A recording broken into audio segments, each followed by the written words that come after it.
Ever find yourself listening to native English speakers, and it's like they're speaking a mile a minute? You pick up a word here, a phrase there, but overall, it just sounds like one big jumbled stream of sounds. Oh, absolutely. I mean, it's totally understandable why that happens. It can be super frustrating for English learners. You might know plenty of words, but actually understanding them and putting them all together at native speed, that's a whole other challenge. Yeah, like you said, it's a challenge.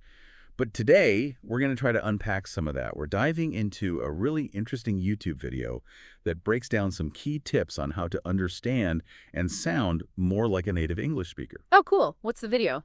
It's from the LEP Learn English podcast channel, and it's called 7 Tips for You to Sound Like a Native English Speaker, Ease Podcast, and Chill Beginner. We'll link it in the show notes if you want to check it out yourself. Awesome. I'll definitely give it a watch. So, what are we going to focus on in our deep dive today? Well, the video title mentions sounding like a native speaker, but we're going to take a slightly broader approach. We're going to pull out those really practical tips that can help you not only sound more natural, but more importantly, really understand how native speakers communicate in everyday conversations.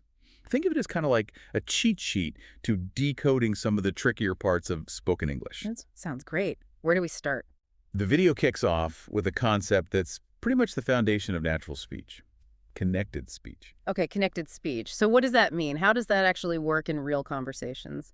Basically, it's the way native speakers link words together, blending them so they kind of flow into each other, instead of pronouncing each word separately, like you might do when you're reading aloud from a textbook. Right, right. So it's less about being super precise with every single sound and more about creating the smooth flow. Exactly. And the video gives a really simple example.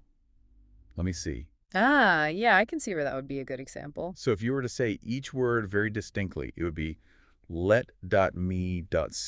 But when you're speaking naturally, it kind of all runs together, right? Exactly. It becomes more like, let me see, it almost turns into a single word. The sounds just blend. Oh, yeah, I hear that all the time. It makes total sense. It's just easier to say it that way. And the video has another great example. What do you think? Hmm. I wonder how that one changes. It becomes something more like, what do you think? The sounds kind of melt together, especially when you're speaking at a normal conversational pace. Yeah, what'd you think? That sounds way more natural than what do you think? Definitely. And there's another common one they highlight: I have to go, transforming into I gotta go. I feel like I say gotta about 100 times a day. Oh, me too. God is super common. It's like have to just get squished down into one quick syllable. Totally. So we've got Lindsay, what do you think, and gotta go. These are all prime examples of how sounds get linked together in natural speech. Yeah, and it's not about being lazy with pronunciation. It's more about this natural rhythm and making things easier to say, right? Absolutely. Our mouths and our brains are always looking for the most efficient way to communicate. So, how can our listeners get better at picking up on connected speech when they're listening to native speakers? Because I know it can be tough. Well, the video gives a really cool technique called shadowing. Have you ever tried that? Shadowing? I feel like I've heard of it, but I'm not totally sure what it is. Basically, it involves listening to native speakers and then trying to imitate them, mimicking their pronunciation and the way they link those sounds. Oh, so you're kind of like a shadow trying to follow their every move, but with your voice. That's a great way to put it. Hmm. And they suggest starting with sources where the speech is pretty clear and natural. Things like podcasts, YouTube videos aimed at English learners, or even certain TV shows with clear dialogue. That makes sense. So you'd listen to a short section, like maybe a sentence or two, and then try to repeat it exactly as you heard it. Yep, that's the idea. But it's not just about repeating the words. It's about capturing the speed, the rhythm, and even the speaker's tone of voice. So like how their voice goes up and down, where they put the emphasis. Exactly. All those subtle things really add to the musicality of the language and help you understand those connected sounds. That's cool. And I guess the more you practice, the easier it gets to hear those individual words, even when they're all smushed together. Precisely. And the video even mentions a more advanced technique, speaking along with the audio at the same time. Whoa, that sounds tough. Like trying to keep up with someone who's speaking really fast. It definitely takes some practice, but it can really train your mouth muscles to make those sounds in a more natural way. Makes sense. Now, what if someone's listening and trying to shadow, but they don't catch every word in the connected speech? Should they stop and try to figure it out? Actually, the video advises against getting too hung up on understanding every single word at the beginning. Oh, really? Yeah, the main thing is to just get used to the sounds and how they blend together. Over time, as you become more familiar with these patterns, you'll start to naturally understand more. Your brain will start to make sense of those blended sounds. Okay, that's good to know. It's reassuring because it can be discouraging to feel like you're missing stuff. Absolutely. So connected speech is our first tool for unlocking more natural-sounding English and better understanding. But the video doesn't stop there. They've got 6 more tips, and the next one delves into the world of idioms. Ah, idioms. Those are tricky. They can be. They're those quirky little phrases where the overall meaning isn't obvious if you just look at the individual word. Right, like piece of cake. Yeah, exactly. Piece of cake doesn't actually mean you're talking about dessert. It means something is very easy. And I remember them mentioning spill the beans, which means to reveal a secret. Spot on. It hits. Spill the beans. Totally not about literal beans. Mm. So why are idioms so important for English learners? Well, native speakers use them all the time. They really make conversations more colorful and interesting. But if you don't know what they mean, you can totally miss the point of what someone's saying, even if you understand all the individual words. It's like hearing the punchline of a joke without knowing the setup. You're kind of left out of the loop. Exactly. And the video also mentioned that a lot of idioms have really interesting origins connected to culture and history. Like they talked about hit the sack, meaning to go to sleep. Apparently it might come from a time when people literally slept on sacks filled with straw. Wow, that's fascinating. I never knew that. So learning idioms isn't just about learning words. It's kind of like a window into the history and culture of English-speaking countries. Totally. It's like a bonus layer of understanding. So for anyone listening who wants to start using idioms, how do they go about learning them? The video recommends trying to learn maybe 1 or 2 new idioms each day and then actively using them in your own conversations. It makes sense to start small and build up your collection. And I guess the more you use them, the more natural they'll start to feel. Right? They gave a really good example of how to use an idiom, break the ice. It Mm, means to start a conversation, especially in a social setting where people might not know each other very well. yeah, break the ice is a great one. It's a Yeah. good reminder that you're not literally breaking any ice. Right. No need to bring an ice pick to your next party. Okay, so we've got connected speech and idioms covered. The third tip from the video is all about slang. Oh, slang. That's the fun stuff. It definitely is. It's that super informal language that native speakers use all the time, but you usually won't find in a textbook. Exactly. It's like the secret code of everyday conversations. And they gave some great examples in the video. Chill, meaning to relax. Cool for awesome. Yep. And they even joked about how often they probably say those exact words on their podcast. Huh. That's funny. And then there's sick, which can actually mean awesome in slang. That one could be super confusing if you're not familiar with it. Yeah. Right. Imagine someone saying, that movie was sick. You might think they're talking about a horror movie. Exactly. And what's tricky about slang is that it changes so quickly. What's cool today might sound totally outdated tomorrow. So how do you keep up with all the changes? Well, they had a pretty interesting suggestion. Check out reality shows and TikTok videos. Oh, that makes sense. Reality shows and TikTok are all about what's trending right now. Exactly. Oh. And they mentioned a recent example they'd picked up, slay, meaning to do something really well, like totally nail it. Oh, yes, slay. I've heard that one. It's like you totally slayed that presentation. Right. So learning slang is all about keeping your ear to the ground, listening to how people are actually talking, and being open to new words and phrases. Definitely. But I guess you got to be careful where you use slang, right? For sure. It's all about context. You wouldn't want to use slang in a job interview. Right. You probably wouldn't want to say, I'm going to slay this interview. Huh. Probably not the best strategy. All right, so far we've got connected speech, idioms, and slang. That's 3 down, 4 to go. The next one is all about intonation. Intonation. Now that's a fancy word. It is, but it's actually pretty straightforward.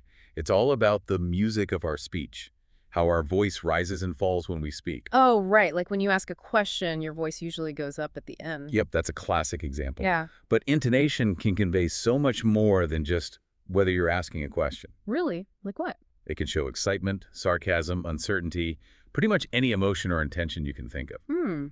That's pretty cool. So if your intonation isn't quite right, it could lead to some misunderstandings. Definitely. And the video even talked about a study, intonation as an interface between language and affect. Whoa, that sounds pretty academic. It is, but basically it highlights how people rely on these subtle changes in pitch to understand each other's emotions. So mastering intonation is really important for understanding native speakers and making yourself understood, but how do you actually practice it? That's a good question.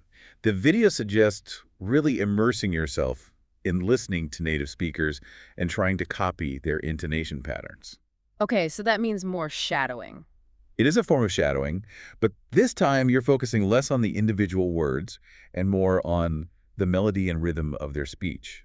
Like, try watching a movie or a TV show and repeating lines, really paying attention to how their voice goes up and down. Ah, I get it. So it's all about tuning your ear to the music of the language, not just the words themselves. Precisely. Okay, intonation check. Now, the fifth tip is collocations. Collocations. That one sounds a bit technical. What does it mean? Don't worry, it's not as complicated as it sounds. The video explains it as words that just naturally go together in English. So, like, certain words are best friends and always hang out together. That's a great way to think about it. They gave the example of make a mistake. That's the natural way to say it, but do a mistake, while technically grammatically correct, just sounds a bit off to a native speaker. Oh, right. I can hear the difference. Do a mistake doesn't quite flow right. So it's not so much about the grammar being wrong, it's about which words sound most natural together, right? Exactly. And the video makes a good point that native speakers often don't even consciously think about why certain words go together. They just know it sounds right. It's like a sixth sense for word pairings. Huh, exactly. So if someone learning English says do a mistake, will they be totally misunderstood? Probably not, but it might just sound a little strange. Right, like something's not quite right. And the video emphasizes that using the wrong collocations can make your English sound a bit less fluent, even if people technically understand what you mean. So how do you learn which words are supposed to go together? It seems like there could be so many combinations. Well, the best advice is to simply read and listen to a lot of English and really pay attention to how words are used in combination. Don't just memorize individual words. Try to remember phrases and chunks of language. So instead of just learning the word mistake, you'd learn the whole phrase, make a mistake. Exactly. It's about training your brain to recognize those natural word pairings. Okay, that makes sense. So we've covered collocations. What's next? We're on to tip number 6, and this one is all about contractions. Oh, contractions. Those are the shortened forms of words, right? Like can't instead of cannot. You got it. And the video jokingly mentions that this is another reason why native speakers might sound a bit lazy with their language. Nah, but I totally get it. It's so much easier to say can't than cannot. Exactly. And they give a great example to show the difference. Imagine saying, I can't believe it. You are the best. It sounds so formal, almost robotic. It does, like something out of a textbook. Right. Now compare that to, I can't believe it. You're the best. It just sounds so much more natural and conversational. Way more natural. So the advice here is to just start using contractions more, especially when you're speaking. That's the key.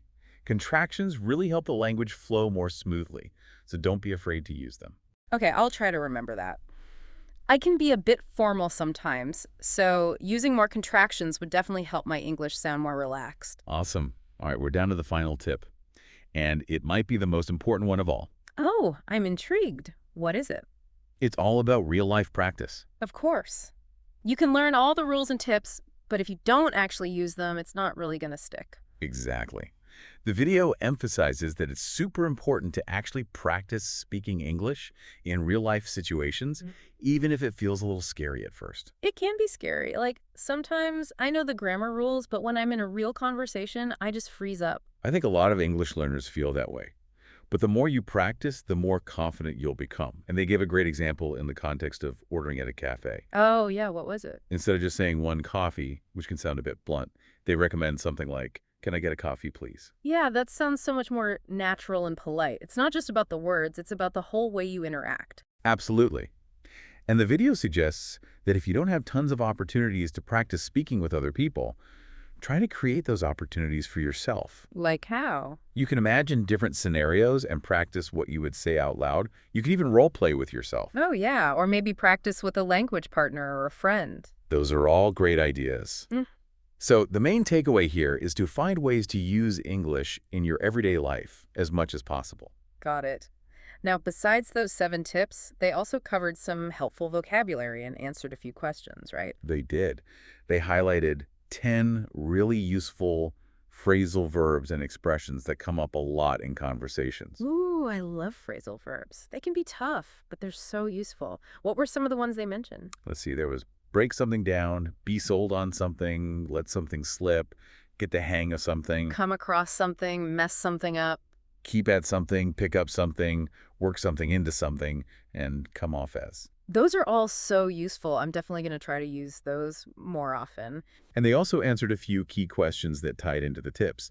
Like someone asked, why do native speakers use idioms so often? And their answer was that idioms make conversations more fun and interesting, and they're also a big part of the culture of the language. Makes sense. And another question was, what's a good way to learn slang and keep up with the new words? And they suggested checking out things like reality shows and TikTok videos because slang changes so fast. Right. And someone else asked, why is intonation so important in English? To which they replied that intonation helps us understand meaning and emotions, so using it correctly is super important. Exactly. And the last question was, what's an easy way to learn common collocations? And their advice was to read and listen to lots of native English and pay attention to words that frequently appear together.